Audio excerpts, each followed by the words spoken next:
uno que otro agnóstico, ateo y hereje, sin lugar a duda, la Mixteca poblana es cristiana. Sí, sus habitantes creen en Cristo, creen que Él, un judío, es su Salvador, su Redentor, es su Dios, pues. A pesar de que en los últimos años se han instalado en nuestros pueblos algunas denominaciones religiosas anglosajonas, como los Testigos de Jehová, los mormones y algunas iglesias evangélicas, la abrumadora mayoría la sigue ostentando el cristianismo latino, es decir, la Iglesia Católica. Pero no siempre ha sido así. Neta, si nos vamos atrás en el tiempo, llegamos a un día en que nadie en toda la Mixteca poblana sabía nada de ese tal Jesucristo. No existía ninguna de sus advocaciones, ni el Niño Dios, ni el Corazón de Jesús, ni el Salvador, ni el Señor de Tejalpa. No había nada de eso. Bueno, tampoco había nada de santos, de Biblia o de Virgen María. Y es que todo eso del cristianismo, en cualquiera de sus vertientes, ortodoxo, protestante, católico, copto, armenio, anglicano, etc., no es de aquí, no nació aquí, llegó del otro lado del océano. Hernán Cortés llegó a lo que hoy es Veracruz en 1519, hace 507 años, y con él llegó la religión cristiana. Hernán Cortés no tuvo la intención de robarse la riqueza de los reinos indígenas y regresarse para España y no volver aquí jamás. No, él fue mucho más ambicioso. Hernán Cortés vio aquí la oportunidad de su vida, la de ser alguien que no era en su España natal, la de mandar, de regir, de gobernar, o sea, la de convertirse en un reyesuelo. Pero, ¿cómo? ¿Con qué derecho? Si aquí ya había autoridad, gobierno y gobernantes, había sólidas y añejas instituciones en las que su presencia, la de Hernán Cortés y sus demás españolitos, no tenía cabida ni sentido. Rápido encontraron la solución: destruir todo, exterminar una milenaria civilización y sobre sus ruinas y escombros levantar una nueva España. Pero para hacerlo, él y sus compinches necesitaban de una excusa, un pretexto, una justificación, y fácil la encontraron. Dijeron que su Dios era el único y verdadero, por lo que toda expresión religiosa no cristiana era, por extensión, del diablo. Y si era del diablo, del demonio, pues había que aniquilarla, que destruirla. Comenzó así una guerra religiosa, la conquista espiritual. Los cristianos españoles se aprestaron a atacar, destruir y acabar con una antigua, milenaria religión, la originaria de estas tierras, que era más vieja que el cristianismo mismo. Los evangelizadores llegaron aquí desde su vieja España, convencidos de que no había otro medio para levantar su religión, o sea su iglesia, en la Nueva España, más que dándole por pedestal las ruinas de la religión de nuestros antepasados, nuestros ancestros. Así, los misioneros procedieron a exterminar todas las manifestaciones religiosas originarias de estas tierras.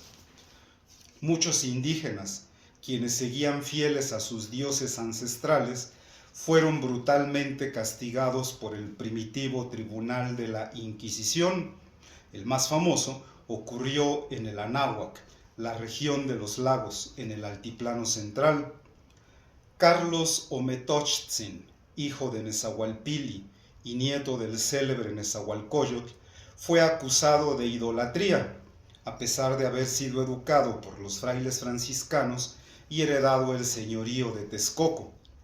De su proceso se desprende que el Chichimecatecutli texcocano deseaba, en nombre de los dioses nahuas, sacudirse del yugo y dominio español, lo cual pues es de entenderse, pues los dioses nahuas se identificaban con el señorío y la independencia pasadas.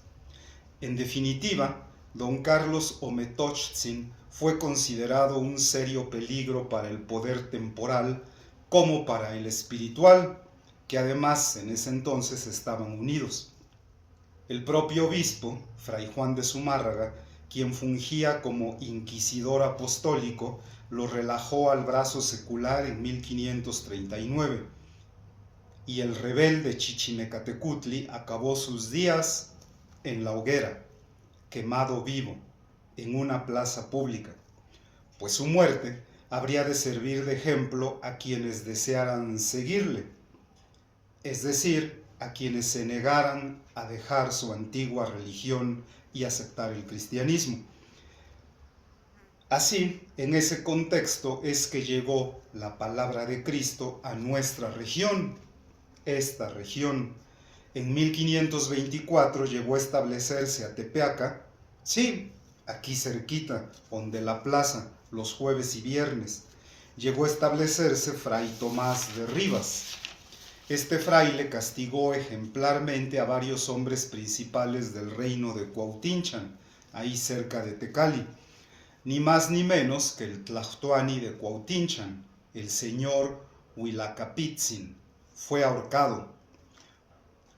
Un sacerdote de la religión náhuatl, Tochayotl, fue descuartizado y también otros cómplices fueron asesinados.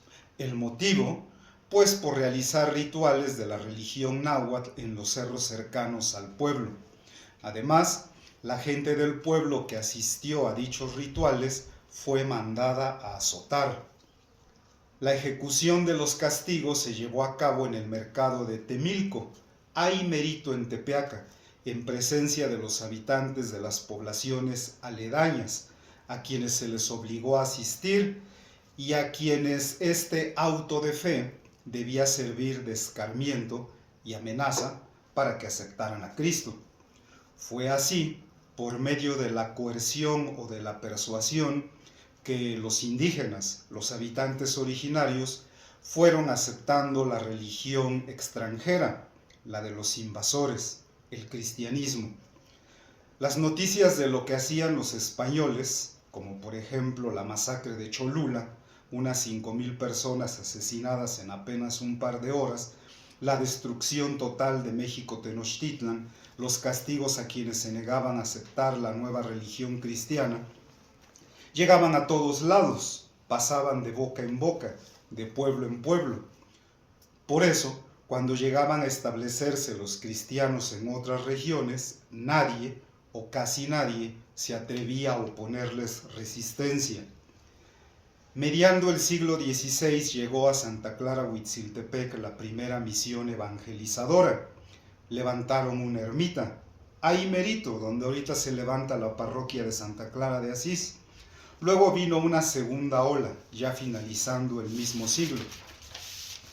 Baste decir que una vez terminada la operación militar que concluyó con la caída de México Tenochtitlan, el Imperio Mexica, el operativo misionero se llevó a cabo con un celo que, con mucho, daría que envidiar al propio Hernán Cortés.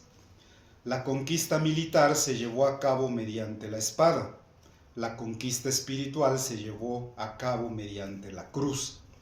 Cruz y espada, espada y cruz, juntas en tan noble empresa colonizadora. En un párrafo de su excelsa obra, Reyes y Reinos de la Mixteca, Alfonso Caso vierte una afirmación para la región mixteco-zapoteca, que sin el menor resquicio de duda es aplicable para definir lo que sucedería en el resto de Mesoamérica, incluida la Mixteca poblana, en esta parte del planeta, los 3 siglos de dominación española que siguieron a la conquista. Él escribió: destruidos los elementos que sostenían la estructura espiritual, perseguidos los hombres hasta los últimos rincones por sus credos religiosos, lentamente desaparecieron los vestigios de la vieja cultura. El crepúsculo de los dioses que se había iniciado con la conquista se consumó durante los 3 siglos de dominación colonial, y con ellos se fueron para siempre las manifestaciones más altas de las culturas. Así mero escribió él, aunque yo pondría un signo de interrogación preguntando, ¿para siempre? Veremos. Mientras tanto, sigan viendo y escuchando.